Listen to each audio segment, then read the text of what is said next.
Hello viewers, నేను Rohan. Welcome to social post. తప్పుడు సాక్ష్యాలు చెప్తూ ఉంటారు కొంతమంది. లిటరల్గా నేనైతే నా చిన్నప్పుడు విన్నది ఏంటంటే, కోర్టు బయట కొంతమంది ఉంటారు, కొంచెం ఎంతో డబ్బులు ఇస్తే వాళ్ళు వచ్చి అక్కడ కోర్టులో సాక్ష్యం చెప్తారు అన్న సందర్భాలు కూడా నేను విన్నా. అయితే తప్పుడు సాక్షులు చెప్పినట్టు దాన్ని మనం ఎలా, అది తప్పు అని మనం ఎలా నిరూపించాలనే విషయాన్ని డీటెయిల్గా తెలుసుకునే ప్రయత్నం చేద్దాం. ఈరోజు మనతో పాటు సుప్రీంకోర్టు అడ్వకేట్ వెంకట్ గారు ఉన్నారు, ఆయనతో మాట్లాడదాం. నమస్తే అండి. నమస్తే. తప్పుడు సాక్షులు ఉంటారు. కొన్ని సందర్భాల్లో నేను విన్న సందర్భాలు ఏంటంటే, నా చిన్నప్పుడు, ఇప్పుడు ఉందో లేదో తెలియదు కానీ, కోర్టు బయట కొంతమంది ఉంటారు కేవలం తప్పుడు సాక్ష్యాలు చెప్పడానికే, డబ్బులు అంతా ఎంత వస్తే వచ్చి సాక్ష్యం చెప్పేస్తారు అన్న సందర్భాలు విన్నా. అంటే ఈ మధ్య కాలంలో తప్పుడు సాక్ష్యాలు ఎలా అయిపోయాయంటే, ఎవరో ఒకరు మనం అడిగామనో లేకపోతే మన బంధువులు ఏదో ఒక కేసులో సాక్ష్యం చెప్పమంటే తప్పుడు సాక్ష్యాలు చెప్పేస్తున్నారు. సో అది తప్పుడు సాక్ష్యము అని చెప్పి మనం ఎలా నిరూపించుకోవాలండి? That is called art of cross examination అండి. ఓకే. విట్నెస్ అంటే ఎవిడెన్సెస్ అయితే టెక్నికల్గా టాలీ చేయొచ్చు, ద లీగల్ శాంటిటీ ఏంటో చూడొచ్చు. ఒక ఎఫ్ఎస్ఎల్ ల్యాబ్ పంపిస్తాం, ఎలక్ట్రానిక్ ఎవిడెన్సెస్ కానీ, డాక్యుమెంట్స్ అయితే ఎక్స్పర్ట్ ఒపీనియన్ తీసుకుంటాం, అంటే కాలిగ్రఫీ ఎక్స్పర్ట్స్.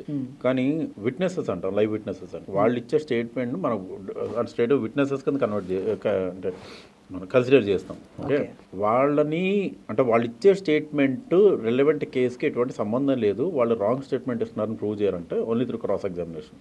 ఓకే. అంటే మనకి హ్యూమన్ సైకాలజీ ప్రకారంగా how human brain is made, మీరు ఆలోచించకుండా ఏ సబ్జెక్ట్ గురించి అన్న మాట్లాడితే ఖచ్చితంగా నిజమే మాట్లాడతారు. మీరు ఆలోచించి మాట్లాడారు అంటే అది 70% అబద్ధమయ్యే ఛాన్స్ ఉంటుంది. Okay. As advocate I believe that. నేను నాకు యూజ్ అయింది కూడా. యాజ్ అడ్వకేట్ ఇప్పుడు నేను ఏదైనా తప్పు చెప్తున్నాను, ఆ తప్పు అని మీరు ఎట్లా పసిగడతారండి? కౌంటర్ క్వశ్చన్ చేస్తాం. నిజం రాబట్టాలి అంటే స్ట్రైట్ అవే ఆపోజిట్ డైరెక్షన్ క్వశ్చన్ మీకు ఫైర్ చేస్తేనే వస్తుంది నిజం అనేది.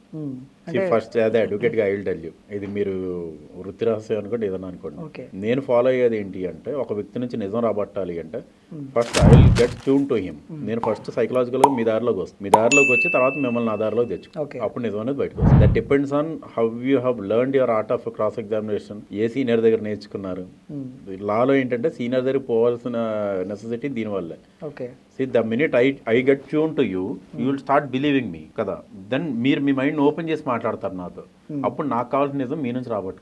That is only technique in cross examination. బేసిక్గా సినిమాల్లో చూస్తూ ఉంటాం ఈ క్రాస్ ఎగ్జామినేషన్స్, మీరు అన్నట్టు ఆ బోన్లో నిల్చోబెట్టి, ఇవి రియల్గా కూడా జరుగుతాయి. ఉంటాయండి, except in high court every trial court will have. Okay. అంటే పొజిషన్స్ మారుతాయి. ఆ బోన్ అన్నమాట ఎక్యూజ్డ్ కార్నర్, కంప్లైనెంట్ కార్నర్స్ అని ఉంటాయి, కానీ అవి ఉంటాయి. ఓకే. సేమ్ అలాగే ఉంటాయి. ఓకే. ఈ రెమెడీ కాకుండా ఇంకేమైనా రెమెడీస్ ఉన్నాయండి? మీకు రాంగ్ అంటే విట్నెస్ రాంగ్ స్టేట్మెంట్ ఇస్తున్నాడంట, ఫ్యూ ఇష్యూస్ ఎలా ఉంటాయంటే, ఎక్స్ట్రీమ్ కేసెస్ ఉంటాయి, వాళ్ళు దే ఆర్ వెల్ ట్రైన్డ్, వాళ్ళ నుంచి నిజం రాబట్టడానికి అవ్వదు. ఇంకా they are very notorious, they will made up their mind. అంటే ఫర్ ఎగ్జాంపుల్ టెర్రరిస్ట్ వాళ్ళకి ట్రైనింగ్ తీసుకుంటారు నిజం చెప్పకుండా ఎలా ఉండాలి అని, ఎంత ఫిజికల్ టార్చర్ చేసినా చాలు. Then they will send this light detection test అని కానీ, ఇంకా అప్పుడు అడ్వాన్స్ సైన్స్ మీద డిపెండ్ అయిపోతారు.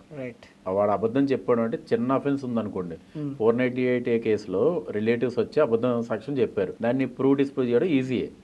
అదే జనరల్ మనకు తెలిసిపోతుంది వాళ్ళ టైంలో పెళ్లిలో ఉన్నారా లేదా. ఇప్పుడు పెళ్లిలో ఉన్నామని చెప్తారు, కానీ పెళ్లిలో ఉన్నట్టు క్లోజ్ రిలేటివ్ ఫర్ ఎగ్జాంపుల్ వాళ్ళది ఒక్క ఫోటో కూడా ఉండదు. అది ఆమె అబద్ధం చెప్పినట్టు మనకి ఎస్టాబ్లిష్ అవుతుంది కదా. Then we can pull out the string easily. అది అంటే ఇప్పుడు టెర్రరిస్ట్ యాక్టివిటీస్ ఉన్నాయనుకోండి, పోలీసులకి ఎవిడెన్స్ కలెక్ట్ చేయడానికి చాలా టైం పడుతుంది, అండ్ వాడిని పనిష్ చేయాలంటే డెత్, క్యాపిటల్ పనిష్మెంట్.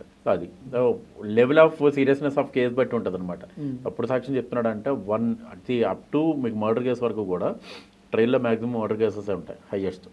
లేదంటే అగేన్స్ట్ ది స్టేట్, అంటే టాడా కేసెస్ కానీ, నక్సలైట్ కానీ, టెర్రరిస్ట్ కానీ, రైట్. దాంట్లో ఏదన్నా సరే అప్ టు సర్టెన్ లిమిట్, అంటే అక్యూజ్ కోఆపరేట్ చేస్తున్నాడు అనుకోండి, క్రాస్ ఎగ్జామినేషన్. వాడు ఫిజికల్గా కోఆపరేట్ చేయట్లేదంటే మాత్రం light detection test, advance polygraphic tests ఉంటాయి కదా టెక్నికల్గా, అవి యూజ్ చేస్తారు. రైట్. ఓకే అండి, థ్యాంక్ యూ అండి, థ్యాంక్ యూ సో మచ్.